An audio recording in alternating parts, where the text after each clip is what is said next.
uma coisa: a paz com Deus é o mesmo que a certeza da salvação? O fato é que não é muito dito na Bíblia quanto à garantia da salvação, pela simples razão de que, nos dias dos apóstolos, quando o Evangelho era pregado em sua simplicidade, não adulterado, aqueles que o recebiam e criam no Senhor Jesus foram salvos e naturalmente sabiam disso. Mas em nossos dias existe um estado de coisa muito diferente. Devido à maneira distorcida em que o Evangelho é frequentemente apresentado, misturado com a lei e os princípios judaicos, milhares são encontrados em certa medida, confiam em Cristo e edificam todas as suas esperanças em seu precioso sangue, mas que não podem falar com certeza de sua salvação. Daí a necessidade, hoje em dia, de segurança premente e de mostrar como isso acontece simplesmente aceitando a palavra de Deus. Tomemos, por exemplo, aquele versículo bem conhecido em Atos capítulo 13, versículo 39, onde diz: por Jesus Cristo, todos os que creem são justificados de todas as coisas.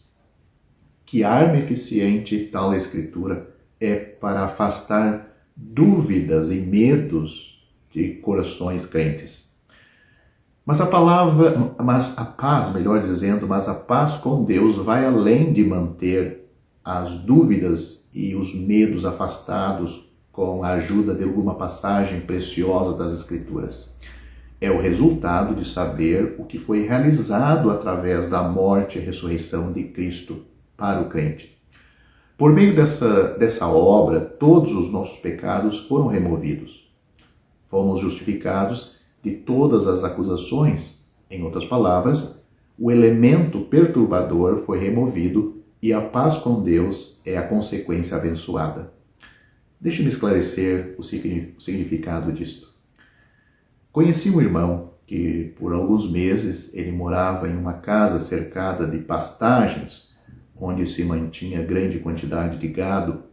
O caminho da casa até a aldeia vizinha passava por essa pastagem. Não havia outra maneira de chegar lá. Uma tarde, ele estava caminhando para a aldeia com uma senhora que tinha muito medo de vacas. Quando ela viu que o caminho passava por uma manada desses animais, ela ficou extremamente nervosa e nessas circunstâncias, nessa ocasião, e vendo tudo aquilo, ela desejou voltar. Ele fez o melhor para tranquilizá-la. Ele disse a ela que havia passado por ali inúmeras vezes e nunca havia observado nenhum sinal de ferocidade nas vacas, que elas eram perfeitamente inofensivas e seriam mais propensos a fugir dela, as vacas fugirem dela, do que correr atrás dela. Por fim, a amiga ganhou confiança e seguiu seu caminho baseado nas palavras deste irmão. Não a princípio, sem algumas dúvidas, mas com crescente ousadia.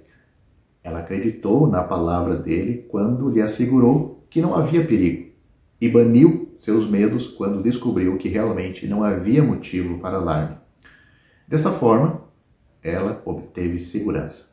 Preste atenção na ilustração. Vamos seguir mais um pouco com a ilustração para concluir o que eu vou dizer.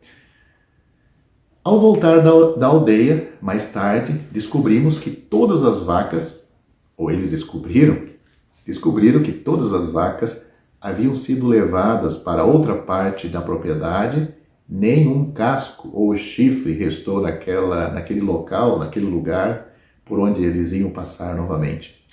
O rosto da companheira abriu-se num sorriso quando ela exclamou: "Ora, as vacas se foram?"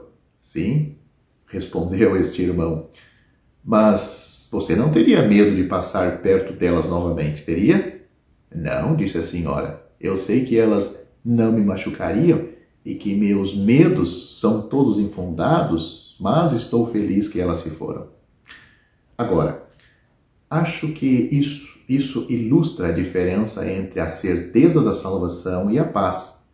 Encorajados e seguros pela própria palavra de Deus, podemos prosseguir em nosso caminho sabendo que os medos são tolos e infundados.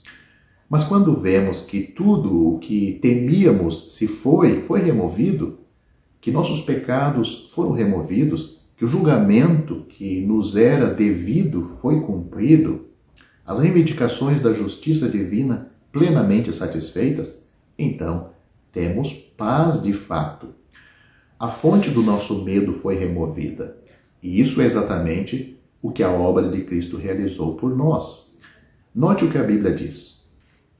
Tendo sido justificados pela fé, temos paz com Deus por nosso Senhor Jesus Cristo, pelo qual também temos entrada pela fé a esta graça, na qual estamos firmes e nos gloriamos na esperança da glória de Deus. Porquanto o amor de Deus está derramado em nossos corações pelo Espírito que nos foi dado. Porque Cristo, estando nós ainda fracos, morreu a seu tempo pelos ímpios.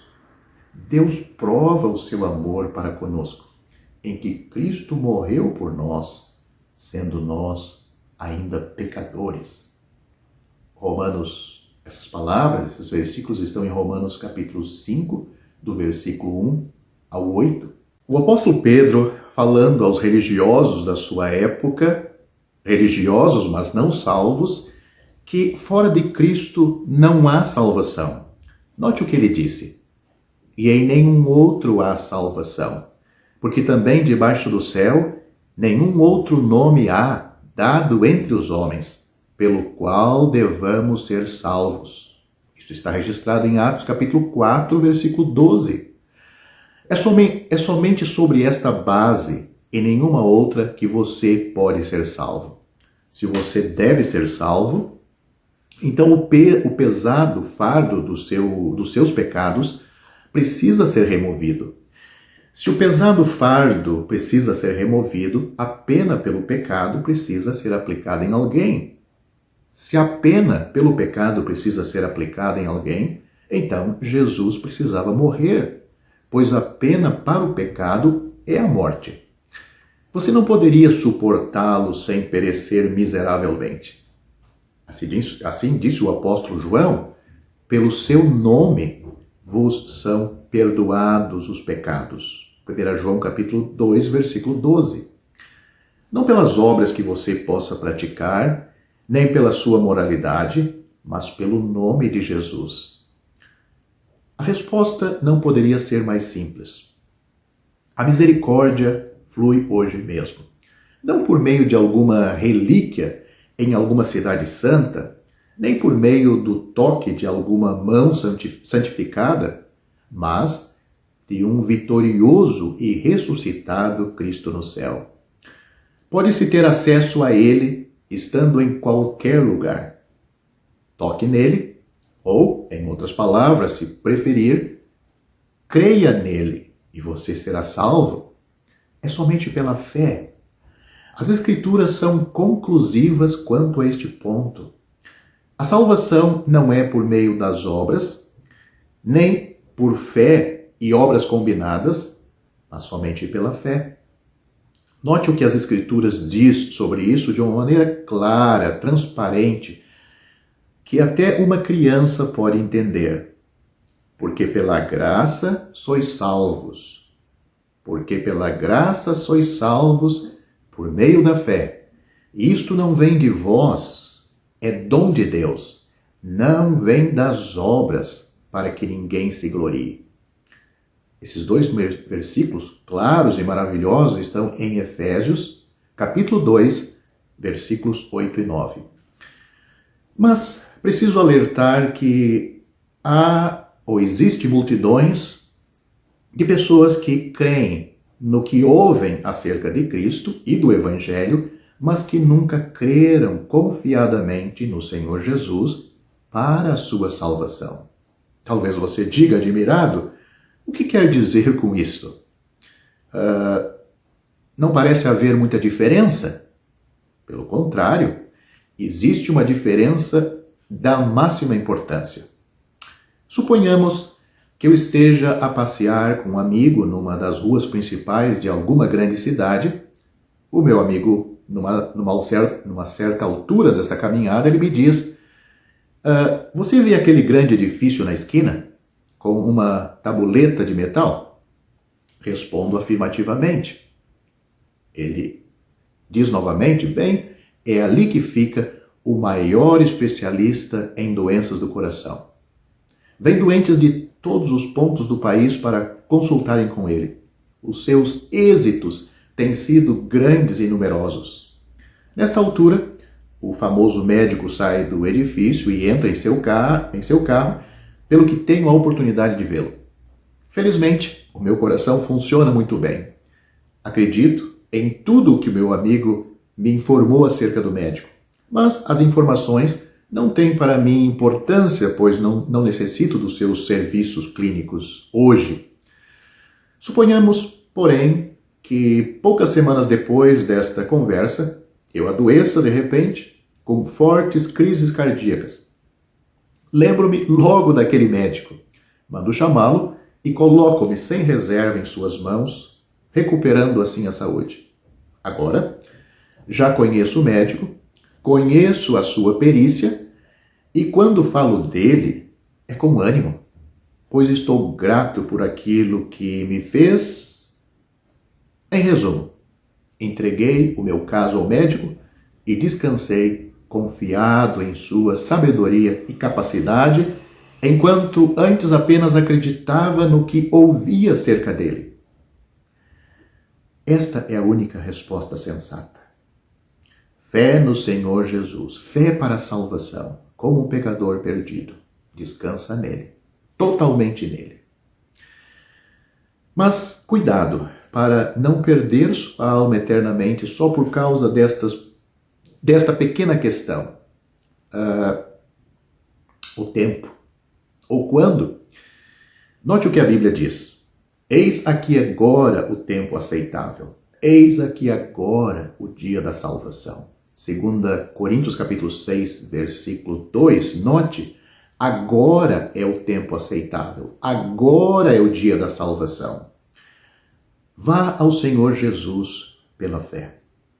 Portanto, se como pecador perdido aos olhos de Deus, você tiver crido de todo o coração, tiver aceitado o Senhor Jesus como tendo sofrido na cruz por todos os pecados cometidos por você, e tendo ressuscitado para a sua justificação, então o Cristo na glória é aquele em quem você está agora firme e seguro.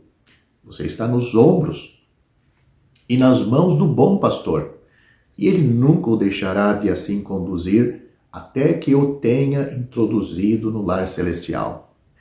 Se assim verdadeiramente creu, você já foi feito membro do corpo de Cristo, a igreja verdadeira, ligado ao seu Senhor pelo Espírito Santo.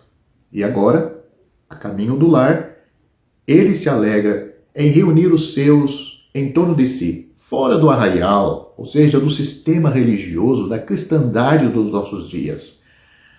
Reunido em torno de si e ao seu nome exclusivamente, até que ele volte para levar-nos todos a este lar, para estarmos sempre com ele e sermos semelhantes a ele, por todo sempre, na glória, para o seu eterno louvor.